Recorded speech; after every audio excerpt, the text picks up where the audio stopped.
in Vegas every year. What is it? Oh, it's Tau. Really? Yeah. Did With you a go there big last group. night? No. Laid low last night. Just did Johnny. Okay. Did Johnny Rockets. Okay. Not bad. Not bad. All right. Easy. But, I mean, because I asked that question, I've gotten a myriad of suggestions. I've gotten Popeyes. I've got Virgil's. And the Popeyes one threw me for a loop. And that was Dustin Wallace from Facts and Firearms right out of the boat. What? He said every year he comes to Vegas, he does Popeyes. That's insane. He's just as astounded as I am. Oh, come yes. on. They got Popeyes in Ohio. I know. I don't know. Some people like what they like. Dude, but no anyway, way. I know. All right, Jarrod Grove box with Caldwell. And this is brought to you by Palmetto State Armory. All right.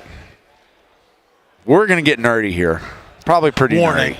I mean, yeah. This should be a warning right now, like nerd alert, like heads up, nerd alert coming in at you. But we're talking about the VelociRadar, and I really wanted Benjamin to create like this Velociraptor going down the range, but he didn't have enough time. He didn't have enough time. But this is the VelociRadar. Did he sleep last night? No. Well, yeah, he did sleep, I guess. I don't know. Then he had time. He had time. All right. So we're talking about accuracy and dependability of finding out what your bullet's doing downrange. Yeah, I mean, me and you both know that we're very much into the precision rifle game and getting more and more down the rabbit hole. Oh, yeah. It's a slow demise. One of the biggest pieces of information that you need is a velocity. Yeah. There's other parts too. Yeah. A ballistic coefficient's nice to have. But if you can't catch a dependable, reliable velocity, it's really hard to shoot long range. And there's several ways to do that. Yeah. And we've been using chronographs to measure that for years, but not without their problems. Well, and it seems like where is that bullet getting picked up? And that seems to be the biggest downfall, because you and I've had these conversations. Right. You could use a light sensor chronograph. They're affordable. You set them at a known distance. You have to wait for the firing line to go cold to go downrange to set it up. Right. That can be a problem for some people, some ranges. Then you're shooting within inches of that chronograph. They get hit. Who's shot a chronograph Caldwell before? sells light sensor chronographs, and they are they're disposable. Yeah, they're going to have to be. Yeah, it's going to get hit. Yeah. Just the nature of the beast. Yeah. That's a set point, though, so it's a pretty good velocity. Not sensitive to light and stuff, so it wasn't a great way. And then radar started coming out, and it seemed to be the answer to all of our prayers, right? And then way beyond. I am no scientist. He just plays one on TV, though. Nah. But I get into the development of this, and I'm a shooter, and so the engineers were very involved in this. This is a 5-year project for us. Yeah. Took us a while. We really wanted to get it right. But one thing that we learned is that there's different radars, and they don't all do the same. Right. So what are the differences in radar, and why is it important to know the differences? Yeah. So the easiest kind of radar is Doppler. Okay. It is easy on batteries. It's easy to detect. The antenna and receiver array are pretty straightforward. And that's great, but that Doppler radar has no idea. It's just a continuous wave that the machine's pushing out downrange. And it'll pick a bullet up. It may pick it up at 3 feet, may pick it up at 10 yards, may pick it up at 20 yards. Okay. It doesn't know, because it doesn't know where in the wave it caught it. It just knows how fast it was going. At the time it was At the time it detected it.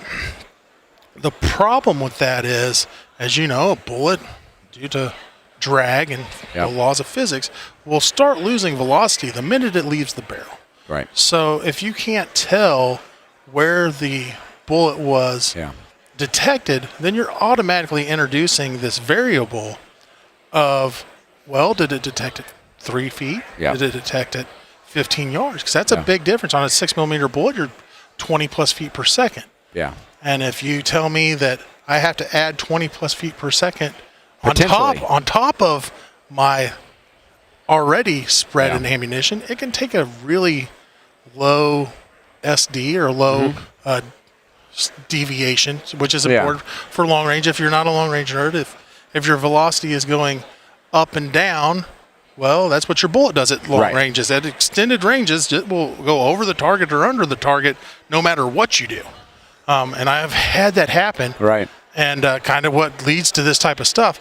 And so being able to take that out is really important to me, because if I saw a 20 feet per second spread, I would keep looking. Yeah. And well, when you start to talk about reloading, because I'm in the beginning throes of reloading and everything, you want velocity is key, but there's other components too that's got to be measured. Right. But it needs to be measured consistently. Right. And so we went with a different type of radar. We did chirp. So we are using a chirp radar, which takes that long wave and breaks it into little bursts. And it'll send that burst out. And we know when we sent that signal, when it started and when it stopped. Okay. And so it'll catch the bullet, and we know how fast that signal's traveling. Okay. And it'll catch the bullet, it'll detect it. And so therefore, it'll tell me, okay, I picked that bullet up at 3 feet. Right. Then I picked it up at 5 yards. Then I picked it up at 10 yards on the way down. This has a very big antenna array that will go out to 100 yards. Okay. So we're able to track that bullet at multiple velocities. We'll catch multiple times it detects. And then we can do some stuff with that, calculate back and calculate in stuff like your ballistic coefficient. Okay. Like you can see that drag on that bullet by being able to detect that. Okay. So that's the first time that a chronograph's ever been able to do that. Yeah. You know, well, I'm sure right now what you do is you take your BC off of the bullet manufacturer. Yes. That's what we have to do. Why wouldn't you do that? That's what we have to do. We have to do it. Yeah. Right. But if you're shooting a 6.5 Creedmoor, I know that's my jam. That's your jam. But I saw you did a 6mm. I'm proud of you. I did I'm so proud 6 of you. GT. Yeah. I'm evolving. But you know what we've done so far is take that bullet manufacturer and go, okay, I have a 6mm bullet. Well, are we pushing that at 2,500 feet per second, or are we pushing that at 3,200 feet per second? Yeah. That velocity will change. Your user in his error of loading, if you scratch jackets when you seat the bullet, if you didn't chamfer and deburr, if you damage the tip while seating, if you damage the tip while feeding through the gun, you cause damage to that bullet, or maybe your rifling's causing damage. You will affect that ballistic coefficient. Right. That's why your ballistic calculators never are 100% perfect, because it's not a true BC. Right. It's close. Okay. So without having a true BC and a true muzzle velocity, we're just kind of going, close enough. Yeah. Close enough doesn't hit but targets at long range, though. It doesn't. No. And it's fine-tuning the details. So the VelociRadar will do standard deviation and ballistic coefficient and all that good stuff. I don't even know if they can see it on the screen. Maybe Benjamin can pick this up, but what it looks like to me is this is far easy to operate controls, and that's the worst thing about some other radar detection devices. Yeah. They're not that lining them up. It seems to take forever, and the user interface isn't effective. We were, by not being the first to market, we were granted the benefit of being able to do some innovation. So you'll see we have just nice, soft, rubberized touchy color screen, simple power, select, back, arm. So I actually have this in a demo mode right now. Okay. So this is what your user screen's going to look like. Okay. We'll hit here to make a shot. So that would be your first shot. There's going to be no spread, but you can see down here in the bottom corner that BC, that's a ballistic coefficient for that.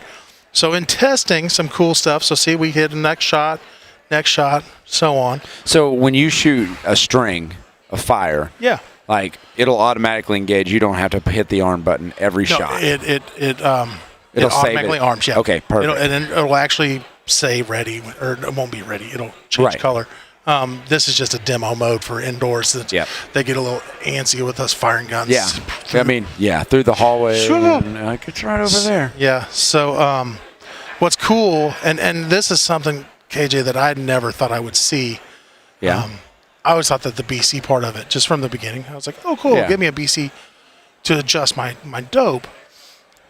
Well, we were getting you see some anomalies, and you start digging into it, and you're like, now how can I have a BC that is lower and a velocity that went higher? Higher, yeah. Well, something made that bullet lose some stability and pick up more drag. What's the problem with the barrel? Again, did I damage that bullet? Yeah. Which is what I had. I damaged a bullet running it through a gas gun. No kidding. Yeah. And so you're like, oh, well. So you're able to kind of makes sense. Deduce issues that you're having. And maybe that rifle isn't shooting bad. Maybe it's something that I'm loading bad. Right. Or something like that. So, yeah, it's all going to give you a screen there. You can see. So standard deviation is on there. Standard deviation, extreme spread, minimum and maximum, and then your average velocities. Okay. And then your ballistic coefficient for that shot. And then you have a shot list, and then we're still working on the next, which will be a trajectory or a dope chart that'll show how that bullet is, the trajectory of that bullet downrange. So I think a lot of guys, like, how would you set this up? Like, is there a minimum that it has to be away from the gun? Like, how do you line it up? Well, it just sets next to the shooter on the bench. So it's preferably to be onto the right side of the rifle. Right. Because of the way that the cone comes out. Okay. The rifle can be over it. They can be off to the left side. But it just sits next to the rifle. There's a peep sight that goes through the housing, and you line that up with your target.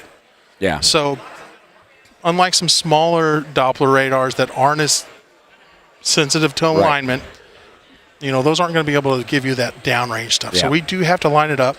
But it's very easy to. Well, yeah, because a little peephole, everybody's familiar with them. And the tripod that it comes with is a ball head tripod, so it's really a nice easy. tripod. Yeah, it is nice. Yeah. And it just makes it super easy to get that precise alignment. So with Caldwell, one of the great things that you guys do is you integrate other products and be able to work together. So there's always more. Yeah. You guys also run it with an app. Yeah. So this is my favorite part. I get this thing lined up. Yep. It's setting on the bench. I've aligned it to the target. I can control the whole unit just from the app. I can start strings. I can delete strings. I can delete shots. I can start new. So if we're doing load development, we're doing ladder loads. Yeah.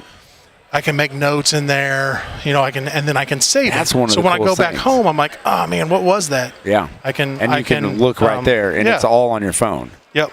And that's one of the better things to do, and to be able to. So you don't have to touch this. Once it's fired up and lined up, you run it all completely from your device. So it's almost like you have two devices. Yes, you have a heads-up display right there with you on the rifle while you're shooting, telling you live data. Like that's cool. It updates right there, and then like I say, you can save it. Yeah. If you get a weird shot that you're like, something happened there. I didn't load that right.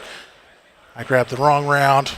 It's happened. Come on. Jeez. When you're things happen. Yeah, I mean things happen. Yeah, they do happen. But it's impressive that the chirp system works the way it does. I mean, you're segmenting those waves out, essentially. Mm-hmm. But to have it work in conjunction with each other, line it up. What are we talking about price? $499. Really? So we're about $100 less than everybody else. Another thing that at that price, integrated rechargeable lithium battery. Okay. Some of the early ones, I won't name names, ran on AA batteries, and you're replacing 8 AA batteries every time you go to the range. It gets expensive. Holy smokes, AA's, they don't give those things away anymore, man. But it's rechargeable? Rechargeable, and it'll last all day. Really? Like we've been running it at the show just nonstop. Yeah. And, I don't know that I'll have to recharge it. Yeah, you've got your recharging ports here. All right, what's this output here? So that's going to be for the trigger. Okay. A recoil trigger. Yep. So I don't know if you know, but suppressors are becoming quite popular. A little bit, yeah. Yeah. Suppressors are a thing, apparently. So this is triggered off of acoustic, which is very sensitive. It'll pick up a suppressed rifle. Yeah. But if you're worried about that, we make a trigger that plugs into that. Okay. And then it goes onto the gun, and then it will recoil activate. And that helps a lot. Like I've had problems with indoor ranges and stuff with acoustics and stuff being weird. You just plug that in and it snaps on the gun, or you can hold it. If you have a pistol, you can just keep the trigger in your hand and shoot it. I didn't think about that, Yeah, it works really well. Most of the time, pistol has enough muzzle blast to set it off. Typically. But if you wanted to, you have that option. Yeah. And it just helps give another option for triggers. Dude, waterproof? Water resistant. It Water can be rained resistant, on. yeah, okay. Yep. Because it feels like it looks waterproof, durable. I think they have to and go like super, like submerged. Yeah, you can't take it like 30 feet while you're scuba diving. Yeah. But yeah, we put rubber armor on the edges. We know that this thing's going to take a little bump. It is in and out of the vehicles, and it's a glass screen, so it won't scratch. Okay. It's just like what's on your phone. Yeah. You know, some chronographs have a softer screen where that gets scratched up. Yeah. That's basically your cell phone. And it looks, man, I cannot wait to get this one out. So when are these going to be available? So we are going to be doing a pilot program, which will be 100 units that we'll bring in early to test. We'll do a bunch of testing on those units at Caldwell. Okay. And we'll announce those. We'll sell those direct. And then at retailers in May. Okay. Yep. And that's right in time to start your shooting season. Yeah. Perfect. Perfect. It's always shooting season. I know. That's it. I don't know. It was really cold. It was really cold yesterday. It wasn't shooting season yesterday. Shooting in cold, rain, it doesn't matter. We'll shoot anywhere. All right, Jarrod, thank you so much. I feel weird calling you Jarrod, but professionally, I should probably do that. I appreciate it. It's Box. All right, guys. The Velociradar, Caldwell.com? Caldwellshooting. Caldwellshooting.com. Caldwellshooting.com. Go check them out. Velociradar. How do you become one of the 100 people to grab follow us on our social media? That's our social platforms as well. We'll announce all that stuff out. Perfect. All right. Well, we're going to take a slight break because, you know what, I'm getting hungry right now, so we're going to take a break, and we'll be right back after lunch. Thanks for watching Gun Talk Live.